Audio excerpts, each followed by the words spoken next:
안녕하세요, 박곰입니다. 제가 좋은 자료를 하나 발견해가지고요, 그걸 정리해서 한번 전달 드려볼까 합니다. 이번 달 중순쯤에 나온 금감원에서 직접 만들어준 이런 보도 자료인데요, 내용은 금리 인상기에 알아두면 좋을 12가지 꿀팁입니다. 여기 보시면 정말 금감원의 실무 담당자 분들께서 직접 적어주시는 거니까 저처럼 크리에이터의 말보다는 훨씬 정확하고 신뢰 있는 정보들입니다. 내용이 너무 좋아서 꼭 전해드리고 싶었습니다. 12가지는 바로 이런 내용들입니다. 대출에 대한 팁도 있고 주의사항 같은 것도 있는 것 같습니다. 몇 개 추릴까 하다가 이게 누군가에겐 진짜 필요한 내용인데 제가 별로 안 중요하게 느낀다고 제끼면 안 될 것 같아서 12개를 다 해보겠습니다. 팬데믹 사태로 진짜 힘들었는데 그게 지나고 이렇게 금리 인상기가 되면서 많은 분들이 정말 힘들어 하실 거라고 생각됩니다. 오늘 말씀드릴 내용으로 인해서 조금이나마 그 부담을 덜 수 있다면 좋겠습니다. 그럼 가실까요? 첫 번째, 서민 대출 상품을 이용하자입니다. 서민 전용 대출 상품들이 여러 가지가 있습니다. 저는 기본적으로 문자나 전화로 돈 빌려준다고 하는 건 다 보이스피싱으로 지불을 하기 때문에 요즘 하도 지능적이잖아요. 은행 창구에 딱 가가지고 직원이랑 이야기를 하는 것이 아니면 사실 믿음을 갖기가 힘듭니다. 저는 경계심이 정말 많은 편인데도요, 예전에 한번 당할 뻔 적이 있었거든요. 정말 소름이 돋아가지고 정말 그 후로는 아무것도 못 믿겠더라고요. 아마 이런 서민 대출 상품도 사칭이 많지 않을까, 사기가 많지 않을까, 그런 생각이 듭니다. 그래서 알려드릴 첫 번째 팁은요, 마켓에서 서민금융진흥원 이라는 공식 앱이 있습니다. 딴 데는 뭔가 불안하니까 딱 여기서 확인도 하고 상담 신청도 하는 게 나을 것 같습니다. 서민의 조건이 충족이 된다면 일반 대출을 받는 것보다는 훨씬 낫겠죠. 당연히 그렇겠죠. 서민 대출 상품은 새희망 홀씨, 햇살론, 햇살론 15, 햇살론 유스, 이렇게 4가지가 있습니다. 여기서 말하는 서민의 기준이 어떤 건지 한번 살펴볼게요. 연봉이 3,500만원 이하이거나 또는 연봉이 4,500만원 이하인데 신용점수가 하위 20%여서 대출 받는 데는 좀 어려움이 있으신 분들, 이분들이 서민대출을 이용할 수가 있습니다.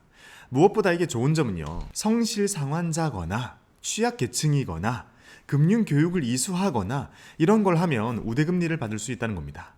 여러 조건들을 충족시킬 수 있다면 좋겠죠. 그리고 햇살론 뉴스는 만 19세에서 34세인 대학생이나 청년들이 돈이 필요하면 이용할 수 있는 대출입니다. 금리나 한도 등은 이 표를 통해서 확인해 주시고요. 제 생각엔 대출에 대한 큰 틀을 확인을 하셨다면 앱을 보면 첫 화면 아래에 상담을 할 수 있는 메뉴들이 있거든요. 이걸로 좀 더 디테일한 걸 체크해 보시는 게 어떨까 생각이 듭니다. 금리 상승기의 두 번째 꿀팁, 채무 조정 제도를 활용하세요. 은행에서는 대출 때문에 어려움이 생긴 사람들을 위해서 자체적인 조정 제도를 갖고 있습니다. 대표적인 걸로는요, 신용대출 119라는 게 있습니다. 만기가 2달 안쪽으로 남았는데 연체가 될 것 같을 때 이걸 쓸 수 있고요.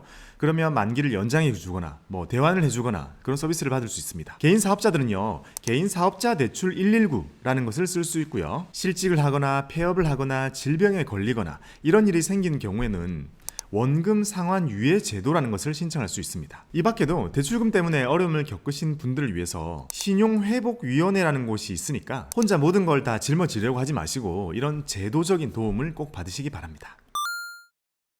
금리 인상기의 꿀팁 세 번째는 보험은 깨지 말고 보험 대출을 받자입니다. 우리는 돈이 필요하면 여러 가지들을 깹니다.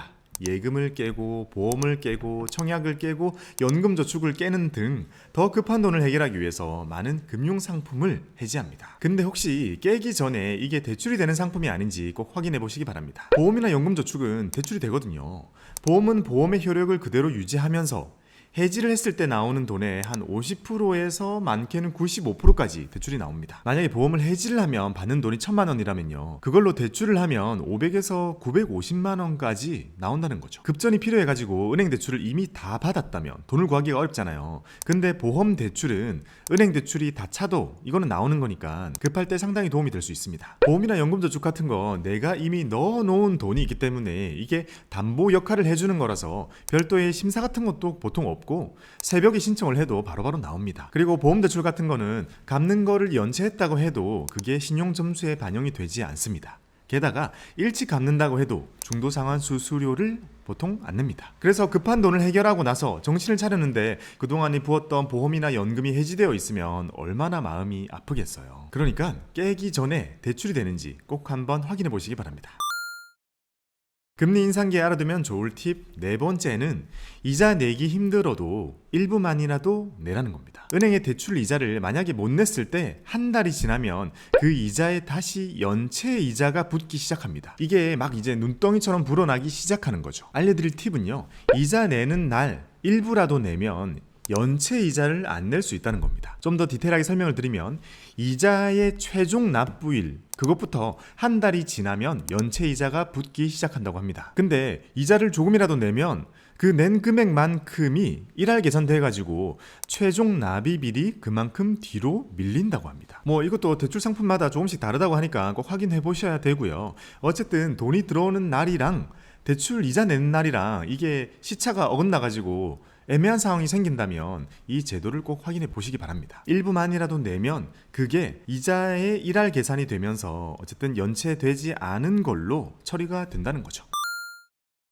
금리 인상 시기의 꿀팁 다섯 번째는 금리 인하 요구권을 활용하자는 겁니다. 은행에 돈을 갖고 있는 나라는 사람의 환경이 개선된 경우에는 은행에 금리를 낮춰달라고 요구를 할 수 있습니다. 그걸 금리 인하 요구권이라고 합니다. 2021년에만 이걸 이용해가지고 금리를 낮춘 사람이 무려 38만 건이나 된다고 합니다. 승진을 했거나 급여가 늘었거나 재산이 늘었거나 어쨌든 신용점수가 그 사이 좀 올랐을 때는 살림살이가 어느 정도 나아진 만큼 금리 인하 요구권을 신청해 보시는 게 어떨까요? 온라인으로 신청이 보통 되니까 해보고 나쁠 거는 없을 것 같습니다. 여섯 번째 팁은 비용을 조금 주고 대출 금리를 더 안 오르도록 할 수 있다는 겁니다. 만약 변동금리로 주택담보대출을 이용하고 있던 사람이나 아니면 신규로 주택담보대출을 받으려고 하는 사람이 가입할 수 있는 특약이 하나 있는데요. 금리 상한 특약이라는 겁니다. 주택담보대출을 받을 때 대출금리가 조금 올라가는 대신 시중의 금리가 확 올라가더라도 그만큼 내 대출금리는 안 올라가도록 제한을 해주는 그런 서비스입니다. 주택담보대출은 원금이 워낙 커가지고 금리가 0.1%만 올라가도 부담이 확 커지잖아요. 만약 향후에 시중금리가 많이 오를 거라고 전망을 하신다면 이런 특약을 가입해 두시는 것도 괜찮은 방법이 될 것 같습니다. 예를 들면 이런 식입니다. 어떤 사람이 주택담보대출을 변동금리로 몇 억을 빌리는데 대출금리가 2.5%가 나온 거예요. 지금 2.5%인데 분위기를 보니까 앞으로 1%는 더 오르겠구나, 그런 생각이 들어가지고 금리 상한 특약에 가입을 합니다. 그래서 나는 2.5에다가 0.2% 정도 비용을 얹어가지고 이제 2.7%를 내는 대신에 시중의 금리가 나중에 올라가지고 대출금리가 더 올라가야 하는데 나는 특약을 가입했기 때문에 나는 뭐 0.5%만 오르고 더 이상 오르지 않는다, 뭐 이렇게 되는 거죠. 특약이 막아주는 겁니다. 마치 금리 상승에 대한 보험의 성격을 가진 그런 특약인 것 같습니다. 보험료를 내는 방식은 대출금리를 더 올리는 방식으로요. 이 금리 상한 특약은요, 국민은행, 신한은행, 하나은행, 우리은행, 농협은행, 기업은행, 대구은행, 부산은행, 광주은행, 경남은행, 수협에서 하고 있고요. 올해 11월 이후에는 제주은행도 한다고 합니다. 은행별로 이 조건의 특약이 좀 많이 다르다고 하니까 꼭 내가 이용하는 은행에 따로 확인해 보시기 바랍니다.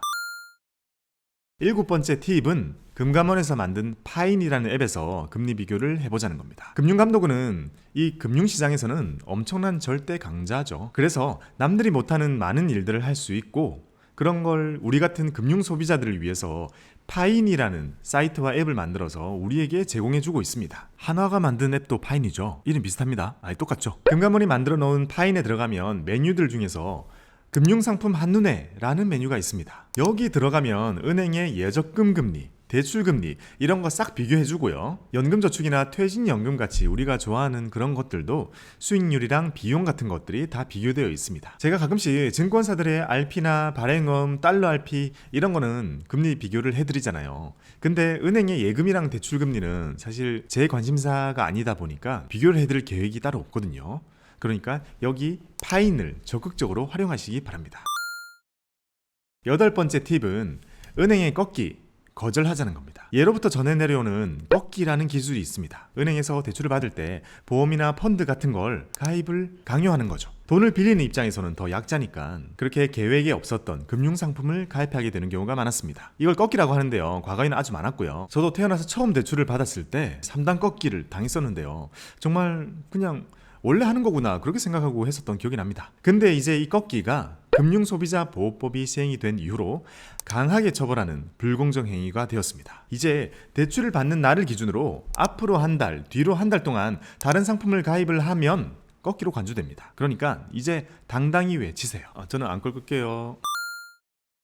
9번째 팁은 은행의 자체적인 지원 프로그램을 활용하자는 겁니다. 앞서 은행에서는 대출을 갚기 좀 어려운 사람들을 돕는 채무 조정 이런 서비스가 있다고 말씀을 드렸습니다. 그것 말고도 대출에 취약한 사람들을 위해서 정말 다양한 프로그램을 제공하고 있는데요. 여기 예시를 보면 만기를 늘려주거나 청년들한테만 금리 우대를 지원해 준다거나 원금 상환을 유예해 주거나 이런 것들이 있습니다. 여기 예시는 대표적인 몇 개만 적은 거고요. 지금 이 순간에도 은행마다 새로운 제도가 생겨나고 있으니까 이런 거 필요하신 분들은 꼭 챙기시기 바랍니다.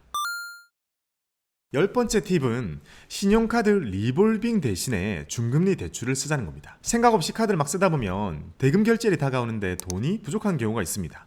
이럴 때 보통 고민하는 것이 리볼빙 제도인데요. 이건 대금 중에 일부만 결제하면 나머지는 다음 달로 미룰 수 있는 서비스인데요. 이게 무서운 게 일부만 결제하고 남은 건 목돈이기 때문에 그게 그대로 밀리면서 높은 이자가 붙습니다. 리볼빙이 보통 이자가 15%에서 18% 정도 됩니다.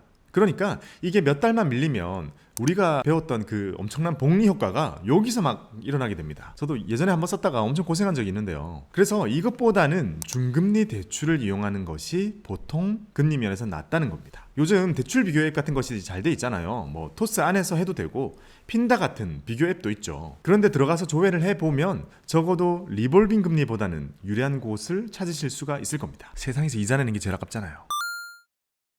11번째 팁은요, 신용점수 관리하자는 겁니다. 2021년부터 신용 등급이 아닌 신용 점수로 제도가 바뀌었습니다. 그러니까 이제 점수를 무조건 높게 유지하는 것이 좋습니다. 그거는 당연한 걸 거고요. 어떻게 하면 높게 유지되는지 그런 것들을 알아두시는 것이 좋겠죠. 그래서 여기서는 보시는 것처럼 10가지 습관 이렇게 정리를 해줬는데요. 하나씩 살펴볼게요. 급전이 필요할 때는 신속 대출 말고 예금 담보 대출 같은 것을 이용하자. 여러 은행의 대출을 받지 말고 대환 대출을 하든지 해서 대출을 받은 은행의 수를 줄이자. 주거래 금융기간을 정해놓고 이용하자. 연체를 하지 말자. 연체가 만약에 생기면 기간이 길어질수록 안 좋아지기 때문에 연체가 오래된 것부터 갚자. 중요한 연락을 놓치지 않도록 연락처나 주소가 바뀌면 금융사의 정보도 업데이트를 해놓자. 소득 수준에 맞게 카드를 이용해서 연체가 되지 않도록 하자. 신용점수를 주기적으로 체크를 하고 이상하다 싶으면 신용평가사에 이의 제기를 해보자. 제기 중소기업인으로 선정이 되어서 재창업 지원을 받으면 신용점수가 올라갈 수 있다. 대출을 많이 받지 말자. 이렇게 10가지 습관을 잘 실행을 해가지고 신용점수를 잘 관리하자는 겁니다. 12번째 팁은요, 대출 관련 보이스피싱을 조심하자는 겁니다. 금리 인상기다 보니까 보이스피싱 사기가 주로 저금리 대출 컨셉으로 이루어진다고 합니다. 요즘에 이런 문자 진짜 많이 오죠. 저금리 특별대출 승인 안내, 정부 긴급자금 대출 지원 대상, 무슨 대출 가능자로 선정, 이런 거 싹 다 사기입니다. 괜히 그 밑에 있는 이상한 링크 절대 누르면 안 됩니다. 그거 누르면 폰에 이상한 프로그램이 나도 모르게 깔려 있어 가지고요, 112를 눌러도 피싱범들한테 전화가 간다고 합니다. 그러니까 힘든 시기라서 어려움을 조금 덜기 위해서 대환 대출을 찾아보는 건 중요하겠지만 이런 문자에 당하지 않도록 신경 쓰는 것이 더 중요합니다. 그냥 이런 문자 다 무시하시고요, 항상 뭔가를 의심이 들거나 확인하고 싶을 때는 금감원의 번호인 1332로 전화해가지고 도움을 받으면서 진행하시기 바랍니다. 지금까지 금리 인상기에 알아두면 좋을 꿀팁 12가지를 정리해봤습니다. 금감원에서 만들어준 자료를 좀 제가 쉽게 풀어드리려고 노력을 했는데요. 여러분들의 금융생활에 도움이 되시기 바랍니다. 금리 인상기에도 계속되는 여러분들의 성공 투자를 기원합니다. 감사합니다.